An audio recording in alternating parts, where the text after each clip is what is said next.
नमस्कार दोस्तों, आज की कहानी है अपनी क्षमता पहचानो। एक गांव में एक आलसी आदमी रहता था। वह कुछ काम धाम नहीं करता था, बस दिन भर निठल्ला बैठकर सोचता रहता था कि किसी तरह कुछ खाने को मिल जाए। एक दिन वह यूं ही घूमते घूमते आम के एक बाग में पहुंच गया। वहां रसीले आमों से लदे कई पेड़ थे। रसीले आम देख उसके मुंह में पानी आ गया और आम तोड़ने वह एक पेड़ पर चढ़ गया।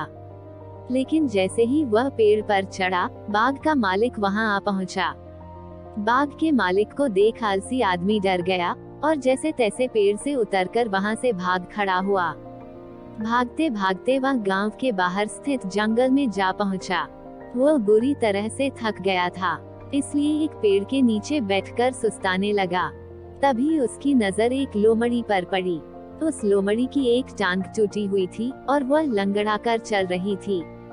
लोमड़ी को देख आलसी आदमी सोचने लगा कि ऐसी हालत में भी इस जंगली जानवरों से भरे जंगल में ये लोमड़ी बच कैसे गई, इसका अब तक शिकार कैसे नहीं हुआ।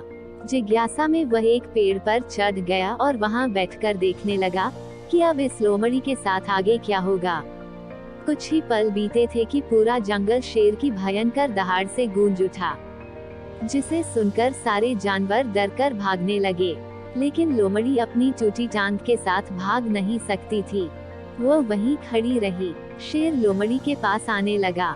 आलसी आदमी ने सोचा कि अब शेर लोमड़ी को मारकर खा जाएगा, लेकिन आगे जो हुआ वह कुछ अजीब था। शेर लोमड़ी के पास पहुंचकर खड़ा हो गया। उसके मुंह में मांस का एक टुकड़ा था, जिसे उसने लोमड़ी के सामने गिरा दिया। लोमड़ी इत्मीनान से मांस के उस टुकड़े को खाने लगी। थोड़ी देर बाद शेर वहां से चला गया। ये घटना देख आलसी आदमी सोचने लगा कि भगवान सच में सर्वैसवा है। उसने धरती के समस्त प्राणियों के लिए, चाहे वह जानवर हो या इंसान, खाने पीने का प्रबंध कर रखा है। वह अपने घर लौट आया। घर आकर वह 2-3 दिन तक बिस्तर पर लेटकर प्रतीक्षा करने लगा कि जैसे भगवान ने शेर के द्वारा लोमड़ी के लिए भोजन भिजवाया था, वैसे ही उसके लिए भी कोई न कोई खाने पीने का सामान ले आएगा। लेकिन ऐसा कुछ नहीं हुआ। भूख से उसकी हालात खराब होने लगी। आखिरकार उसे घर से बाहर निकलना ही पड़ा। घर के बाहर उसे एक पेड़ के नीचे बैठे हुए बाबा दिखाई पड़े।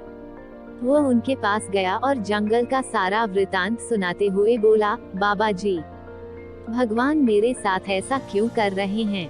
उनके पास जानवरों के लिए भोजन का प्रबंध है, लेकिन इंसानों के लिए नहीं। बाबा जी ने उत्तर दिया, बेटा, ऐसी बात नहीं है।